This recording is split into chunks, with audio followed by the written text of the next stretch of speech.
Hero Prabhas అభిమానులకి ఎంతో కాలం నుంచి మిస్ అవుతున్న వింటేజ్ ట్రీట్ని అయితే అందిస్తుంది అని చెప్పొచ్చు. ప్రభాస్ వన్ మ్యాన్ షోతో ఈ సినిమాని తన భుజస్కంధాలపై మోసుకొచ్చాడు. తన కామెడీ టైమింగ్, తనపై కొన్ని కామెడీ ట్రాక్ డైలాగులు ఆడియన్స్ని మెప్పిస్తాయి. అంతేకాకుండా ప్రభాస్ తన సాలిడ్ పెర్ఫార్మెన్స్తో ఎమోషన్స్ని బాగా పండించాడు. తన నానమ్మతో ట్రాక్లలో, మరీ ముఖ్యంగా క్లైమాక్స్లో అయితే పీక్ పెర్ఫార్మెన్స్ని చూపించి ఆకట్టుకున్నాడు.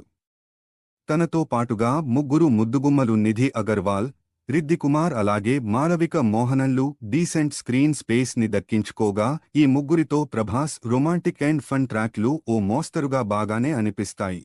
అలాగే ప్రభాస్ నానమ్మ పాత్రలో నటించిన జరీనా వహబ్ మంచి రోల్లో కనిపించారు. అందులో తగు షేడ్స్ ను బాగా ప్రెజెంట్ చేశారు.